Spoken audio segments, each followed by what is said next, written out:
In 1969, 432 Dodge Charger RTs left the assembly plant with the legendary 426 Hemi. 225 of them were automatic transmissions, while only 207 were 4-speeds. This is one of those 4-speed cars, and the restoration begins now.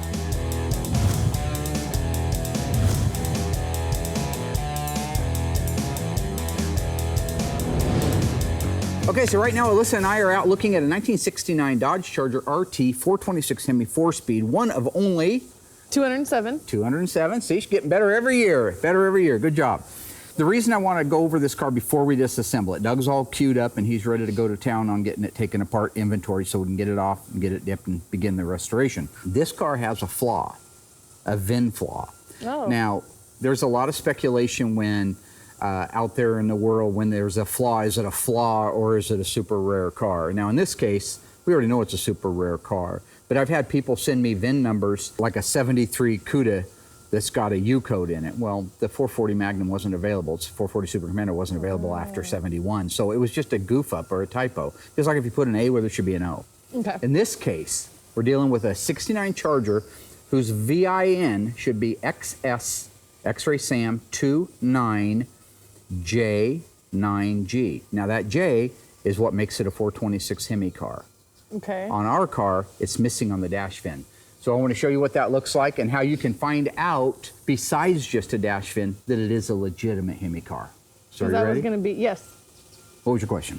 That was going to be my question, is how do you know it's not a fake VIN versus a mistake? Or goof, right. And there's other things, there's other DNA evidence on the car that's going to prove that that car is a real one of 207 1969 Dodge Charger RTs with a 426 Hemi.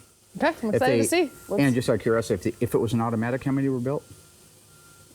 Oh. Let me help you out. There were 432 total 69 Charger 426 Hemis. See? 207 of them. So 432 minus 207, you got the answer. Do that at home, kids.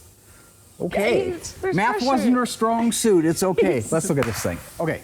Let's start by looking at the dash VIN. Now, this plate right here cannot be reproduced. Okay. They can legally reproduce the fender tag, the door VIN label in 1970 and up.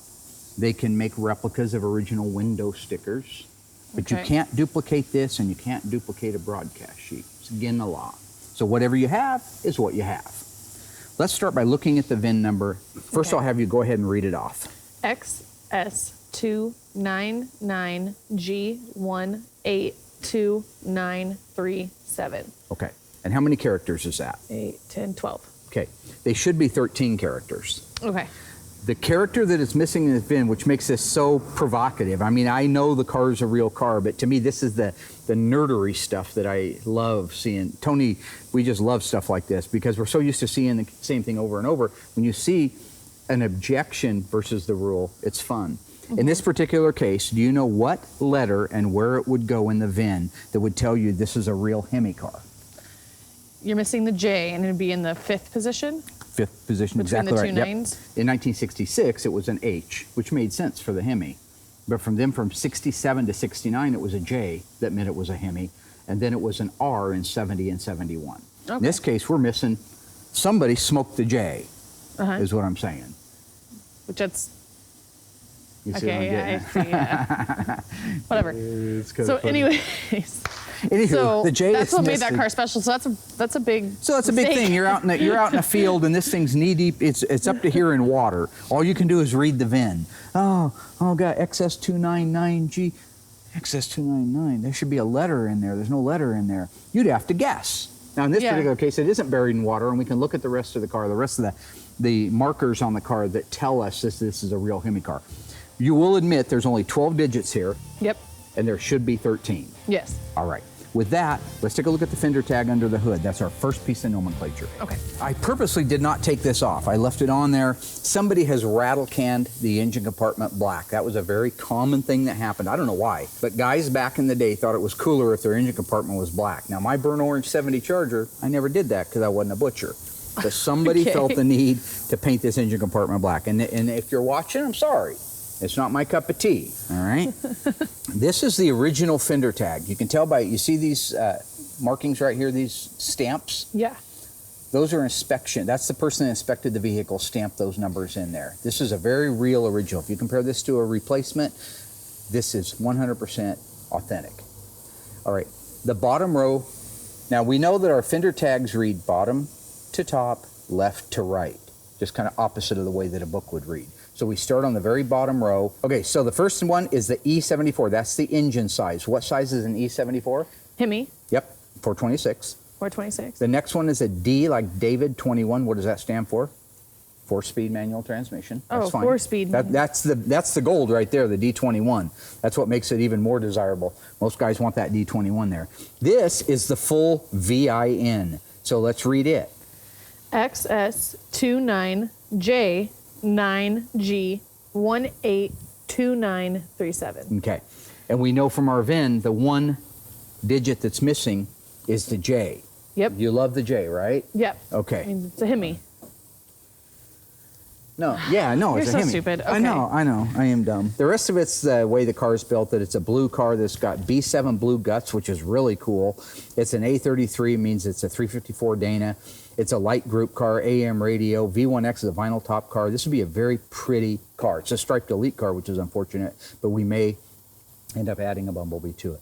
But now we have an original fender tag that does have the full VIN on it. And that VIN is very important because of that J right there. Now, the secret or hidden body numbers that will match the last 8 characters of that VIN, let's take a look at those. 6 characters? Well, the last 8 characters. Oh, so it's going to be 9G? Right, except that they usually put the G and the 9 backwards for some reason. But let's take a look at the radiator support. This is the upper radiator support, or the yoke. This is one of the hidden numbers that they talk about. And the reason they call this one a hidden number is if you look, there's the number. If the radiator was mounted in this car, it would be difficult to see it. You can, but it's difficult to see, and that's one reason they called it a hidden number. This is a theft prevention thing. If somebody stole that fender tag, or they stole the car and they put a different fender tag on it, and it didn't match this number here, or the dash VIN didn't match this number, something's up. Yeah. This is the things that make it numbers matching. Now this one's missing the original engine and transmission, so it's not a numbers matching engine and transmission, but the body is. All right, so let's take a look at that code right there.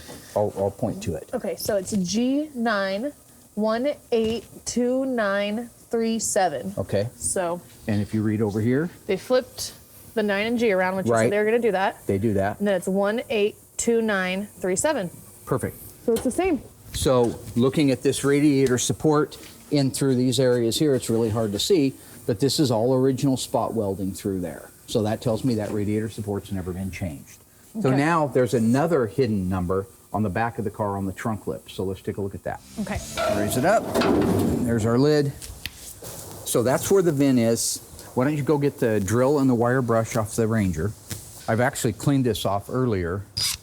So normally here's what you have. You see the weather strip that goes around this side right here, all the way around? Yep. It went at one time, you can see the residue of it all the way around. They put that VIN underneath the weather strip, so you have to pull that weather strip back. Anytime you see me documenting a car, like when they were over at Summers that time with the 69.5 Super B, that was one where you have to pull it back and you have to run the risk of ruining the paint, because if it's flooded, you got to see those numbers. And what I want you to do is run the wire wheel on this area through here and get it cleaned up. Make long strokes left and right. So, starting at the beginning, this number is going to read exactly the way the core support number read. Okay, so read that off. G9182937. Absolute match to the rest of the car. Yep. Now, also, just to point out, that is definitely a number 1 and not an I. I've had people make the mistake of thinking that's an I because it looks like it. Yeah. They never put an I in the VIN. They didn't want it confused with a 1. And there's no zeros here, but if there was a 0 in there, it would really be the number 0 and it wouldn't be the O. They also never put an O in the VIN. Okay, so we know now that the trunk lip hidden numbers that spend its whole life underneath that weather strip match the radiator support, which spent its entire life on the car, which match the fender tag that doesn't look like it's ever been off, matches the dash VIN. So right now, from the numbers, from the nomenclature standpoint, we're golden. Yep. I'm going to have Doug raise it up in the air because he's going to start disassembling it. When he gets it up, I want to look at the markers underneath the car that also tell you this car left the factory designed to be a Hemi car. Okay? All right, so what I want to point out here, now there's a lot to unpack, as they say in the news, but I'm going to try to keep it as easy to remember for what we're topically working on. Now, right now we're working on a 69 Dodge Charger. Okay? We're trying to determine if the rest of the car supports the idea, the notion that it's a real J-code 426 Hemi. So on this car, they focused most of the undercarriage reinforcement on the back half of the car. They didn't care too much about the front, they cared about the back. Okay. So if you use your light and light this area up right here, do you see this steel plate that's been welded in? Yes. It definitely does not look like something that the assembly line put on, meaning it wasn't spot welded, but it was an afterthought by the factory. That's why it's MIG welded into place. It ties this frame rail together with this leaf spring hanger or shackle hanger at the back. It gets this area really solid so that it can't twist. Okay. Now, they never built a convertible Charger, period, okay? But if you had a 69B body, the other ones, like a Hemi Roadrunner convertible, it would certainly have those. But let's say it was a 318 convertible Satellite, it would also have those. They were worried about twisting the car, even though the engine didn't mean it would have enough horsepower to twist. When they cut that roof out, they knew they were going to lose a lot of strength. Yeah. So a 318/69 Satellite would also have that. There's one on this side, and if you look over here, this is the matching one to it right here. You can see that they've got a plug weld here and here, and then they've MIG welded it around the edges. And that again ties our frame rail to our leaf spring shackle. So if we go forward a little bit, the only other two areas that make this very, very unique Hemi is, take a look here, use your light. Now, this plate here is absolutely 100% what every B-body would have, this one here. But do you see this insert piece that's been welded in? Mm-hmm. This smaller one? Yeah. That's the pinion snubber reinforcement. They anticipated that Newton's theory of opposition, for every action there's an equal and opposite reaction. Yeah. Yeah, Newton's theory of opposition would really come into play on a 426 Hemi, that thing would spool up and that this rubber would hit that floor. Now they knew it was going to probably do it on a 440 car, they knew it was going to do it on other cars if you wound it up and dumped the clutch. But on this one they were so sure of it they wanted to reinforce that pinion plate right there. Wow. So that is a factory piece, and you notice it's welded on very much like those back ones. It wasn't a spot weld on like every car got it. It just got that. Mm-hmm. Now, if you had a convertible 69B body that was a 318, you wouldn't have got that. They weren't worried about that pinion hitting there. So the last thing is the subframe connectors at the front of the leaf spring, all right? Okay. So let's take a look at this one right here. Here's some unique things that they're also anticipating a lot of torque. This subframe connector or torque box. Typically speaking, this wouldn't be there. Like on a 440 car, a 69 Charger RT 440, it wouldn't have it. But look what they've done. They've tied this frame rail, which they tied at the back, they tied it at the front in with the floor pan and the rocker. Look at that series of welds. Those are all after the thought welds that a Hemi car would get. If you look up in there, you see how they're welded. Huge spider up there too. Okay. All right. That's huge. Well, we're going to ignore the spider because I don't like spiders either, so let's not talk about that. Now, if you look in there, do you see that steel plate that has a hole in it and part of it's welded up? Yep. Right there? That also reinforces, there's another one on the other side, and that reinforces the front of the leaf spring hanger where it goes into this section of the frame rail. Come over to this side, and you can see it right up through here very barely, but do you see that extra piece of metal in there? Mm-hmm. Those are what tell you this is a real live 426 Hemi 1969 Dodge Charger. Okay? Okay. All right. Class adjourned. Hello ghouls, Mark Warman here, the Ice Tray from Graveyard Carz. If you enjoyed this video, be sure to like it, drop a comment down below, and subscribe to our channel. We have fantastic stuff coming up, and some of it you've never seen before. I gotta go insult people.